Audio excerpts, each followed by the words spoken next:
Okay, so are you ready to dive into the world of electric vehicles? hmm I mean, they're everywhere now. It's exciting, isn't it? Yeah, it really is.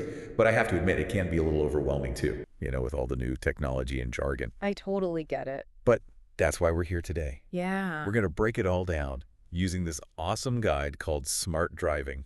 It's a fantastic resource It for is. anyone who wants to understand the basics of EVs, whether you're thinking about buying one or just curious about all the hype. Exactly. And what I love about this guide is it's like a roadmap. It starts with the absolute fundamentals, hmm and then it takes you step by step through everything you need to know. Yeah. From how electric cars actually work to charging tips and even what to expect when you're behind the wheel. And it does it in a way that's easy to understand. Super approachable, right? Yeah, even if you're not a car person at all. Okay, so first things first, let's talk about what makes electric cars different from those gas guzzlers we're all used to. Right. So under the hood, well, actually, there's not really a hood in the traditional sense. Yeah. EVs have this beautifully simple system. Okay. Instead of the big, messy engine with all those explosions happening, you've got a battery. Right. And that battery powers an electric motor, which turns the wheels. So it's just battery to motor to wheels. Exactly. That's it. Wow, that sounds so much simpler than a combustion engine. It really is. And one of the coolest things about that simplicity is something called instant torque. Instant torque, what's that? So with a gas engine, you have to rev it up to build power, right? Right. But with an electric motor, the torque or the twisting force that gets the car moving, Yeah. it's available immediately. Oh, wow. So you like take off like a rocket. It's a completely different driving experience. Yeah, I mean, you- have you ever felt that acceleration in an electric car? I haven't actually. I'm dying to try it though. It's like being launched from a slingshot. It's incredible. Okay, so we've got this simple system, instant torque. It all sounds pretty amazing so far. Yeah, it's pretty cool. But before we get too carried away, there's something else we need to talk about. What's that? All those confusing acronyms you see when you start reading about EVs. Oh yeah, like BEVs, PHEVs, HEVs. Exactly. It's enough to make your head spin. It really is. So what do we need to know about all that? Well, the good news is you really only need to focus on one acronym for now, and that's BEV. BEV, okay. And that stands for Battery electric vehicle. battery electric vehicle. Got it. And why do we only need to worry about BEVs? Because those are the fully electric ones with no gas tank at all. They run purely on electricity. So those are the ones that are really shaping the future of driving. Exactly. They're what most people picture when they think electric car, and that's where we're headed. Okay, that makes sense. So we've got our BEV, we're ready to roll, Hmm. but then comes the big question, how do we charge the darn thing? I'll admit, this is the part that always seemed a bit mysterious to me. Yeah, it can seem complicated, but the guide does a great job of making it relatable. It compares the different charging levels to phone chargers. You know, we all have those. Right, we all charge our phones, so that's a good analogy. Exactly. So Aye. level 1 charging is like using your regular wall outlet. Right. It's fine for overnight charging at home. Makes sense. Then there's level 2, which is faster. It's like using a dedicated charging station. Ah, okay. And those are the ones you might need to get installed at your house. Exactly. And then there's level 3. Level 3, the superchargers. Yes, the superchargers you find at those public charging stations. Right. And those can juice you up incredibly fast. Like in minutes, I've heard. It's seriously impressive. Wow, so there's a whole range of charging options. Yeah. It's like choosing the right charger for your phone. Yeah. You know, sometimes you just need a quick boost, and sometimes you need to charge overnight. Okay, so we've got charging figured out. Right. You're cruising around town, feeling all smug and eco-friendly. Yeah. But then, wait, what about that battery? The heart of the EV. That's a great point. Battery care is super important. I was just going to ask about that because, with our phones, we're always told not to let the battery drain completely or charge it to 100%. Yeah, exactly. Is it the same with EV batteries? It's very similar. The guide actually gives this awesome tip about avoiding those battery extremes. Okay, so what does that mean? Aim to keep your battery between 20% and 80%. 20% to 80%, got it. And why is that important? It's all about maximizing the lifespan of your battery. Makes sense. Just like with your phone, constantly draining it to 0 or charging it to 100% can put stress on the battery, Yeah. and that can shorten its lifespan. So treat your battery right, and it'll treat you right. Exactly. I love it. Yeah. Okay, so we've covered the basics of how EVs work. Mhm. We've demystified the charging process. Yeah. And we've gotten some great tips on battery care. All good stuff. But now let's talk about the fun part, actually driving the darn thing. All right, let's do it. One thing that really surprised me when I was reading this guide was how easy it is to actually drive an EV. Really? Like, I always pictured it as being all complicated. Yeah. I know what you mean, like futuristic and maybe a little intimidating. Exactly. Like, are there spaceship controls or something? Nope, not at all. It's actually very similar to driving a regular automatic car. Seriously? Yeah. So how does it work? Well, you get him press the start button. There's no clunky ignition to deal with. Okay. Put it in drive and off you go. That's it? Pretty much. Yeah, the guide even has a whole section on those first few moments behind the wheel, Oh, cool. just to make sure you feel totally comfortable. So no special skills required. Not really. I mean, it's all pretty intuitive. Okay, but what about all those crazy symbols on the dashboard? Yeah, those can be a little confusing. Some of them look pretty intimidating to me, I have to admit. I get it. There's definitely a learning curve, but the guide breaks it all down. Oh, good. So, for example, one symbol you'll see a lot is for regenerative braking. Regenerative braking. What's that? It's actually a really cool feature. So basically when you slow down, Yeah. the car captures energy that would normally be lost as heat. Wait, so you mean like when you hit the brakes? Exactly. The car's actually recharging the battery a little bit. Yeah.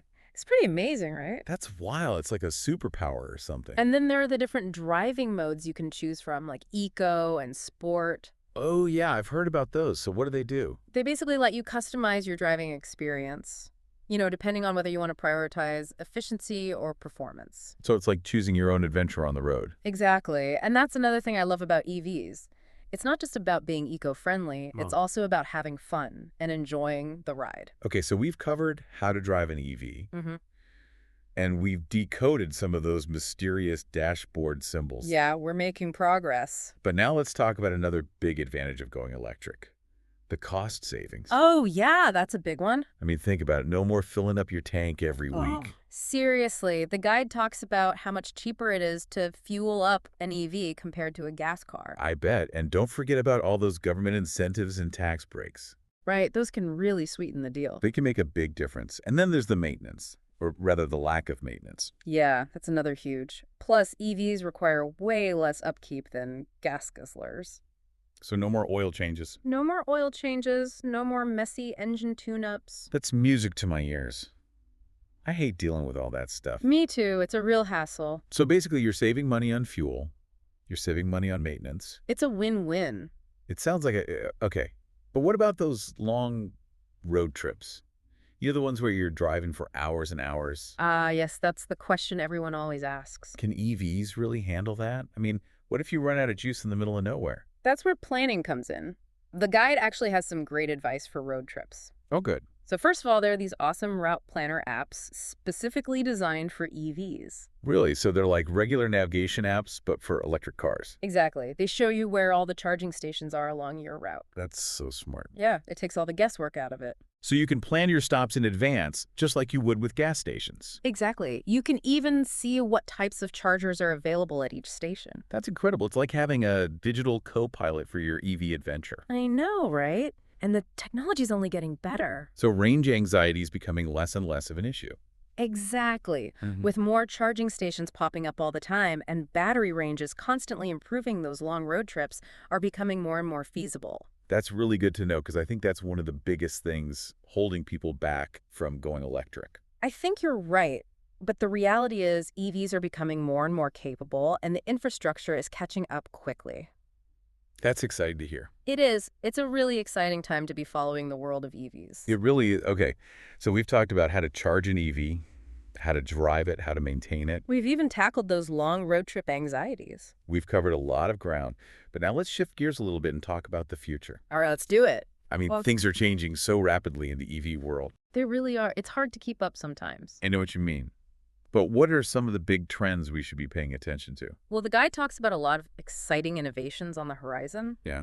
Okay, like what could give us some examples? Well, for starters, faster charging is a huge area of focus. Yeah, I've heard about charging times being cut down significantly. Exactly. And then there's wireless charging. Wireless charging, like for our phones. Yep. Imagine just parking your car over a charging pad and it starts juicing up automatically. That would be amazing. No more plugging and unplugging. It's the ultimate convenience. And then there's vehicle-to-vehicle communication. Vehicle-to-vehicle communication, what's that? So basically, cars would be able to talk to each other. Talk to each other, you mean like sending messages? Not exactly, more like sharing data about their speed, location, and surroundings. Oh, wow.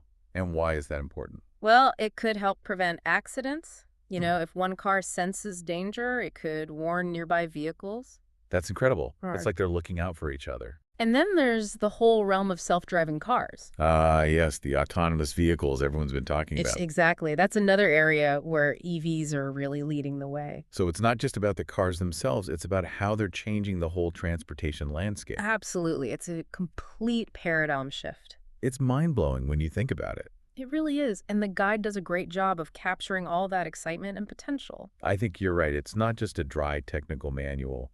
It's a glimpse into the future. It is, and it makes you realize that this isn't just some passing trend. Yeah. This is a revolution in the making. It's amazing to think how much the perception of EVs has changed even in the last few years. I know, right? It used to be this niche thing, like you said. Yeah, like you had to be a certain type of person to drive an electric car. Totally. And this guide really highlights how mainstream they're becoming. Absolutely. It's not just for early adopters anymore. And I think that shift is really exciting. Me too. Yeah. Because it means more people are open to the idea of electric transportation. Exactly. And as more people make the switch, the technology will only continue to improve. Right, it's like a snowball effect. Yeah. And speaking of improvements, what about those self-driving cars we were talking about? Ah, yes, the autonomous vehicles. It seemed to be getting closer and closer to reality. They are, and it's fascinating to see how EVs are playing a key role in that development. Because of all the sensors and computing power they need. Exactly, they're like rolling computers. It's wild and a little bit scary, if I'm honest. I get it, but the potential benefits are huge, in terms of safety and efficiency. Okay, I can see that, but it's definitely going to take some getting used to. Definitely, it's a big change, but change can be good. True, true. Okay, so we've explored how EVs work. We've talked about the pros and cons. We've even looked ahead to the future. So if someone's listening to this and they're thinking, okay, I'm intrigued, maybe I should consider an EV. What's the one piece of advice you'd give them? It's a good question. I think the most important thing is to do your research. Okay, so Yeah. don't just jump in blindly. Exactly. There are so many different models available now with different ranges, features, and price points. Right, so you need to figure out what's right for your needs and your budget. And your lifestyle. Do you do a lot of city driving or long road trips? Those are all good things to consider. And luckily, there are tons of resources available to help you make an informed decision. Yeah, like this smart driving guide. Exactly. It's a great starting point. It is. And once you've done your research, don't be afraid to test drive a few different EVs. Yeah, that's the best way to get a feel for what it's actually like to drive one. I bet. And who knows, you might just fall in love. You never know. Okay, so as we wrap up this deep dive into the world of EVs, It's been quite a journey. it has. We've covered a lot of ground. We have, and I feel like I've learned so much. Me too. And hopefully our listeners have too. I hope so too. But before we say goodbye, I want to leave everyone with a final thought to ponder. All right. I like it. So we've talked a lot about how EVs are changing the automotive industry. But what about the bigger picture? How might this shift impact other aspects of our lives? Ooh, that's a really interesting question. Right, like how will our cities evolve to accommodate more electric vehicles? Yeah, will we see more charging stations, more dedicated lanes for EVs? And what about the energy grid? Will it be able to handle the increased demand for electricity? Those are all great questions, and I don't think anyone has all the answers yet. True, but that's what makes this so exciting. It is. It's a time of incredible innovation and change. And we're all part of it, whether we're driving an EV or not. Exactly. So let's embrace the unknown and see where this road takes us. Absolutely. Well said. Well, on that note, I think it's time to wrap things up. That sounds good. Thanks for joining us on this electrifying deep dive into the world of electric vehicles. It's been a pleasure. And remember, the journey doesn't end here. Keep those questions coming. Keep exploring and stay curious. Until next time, stay charged up.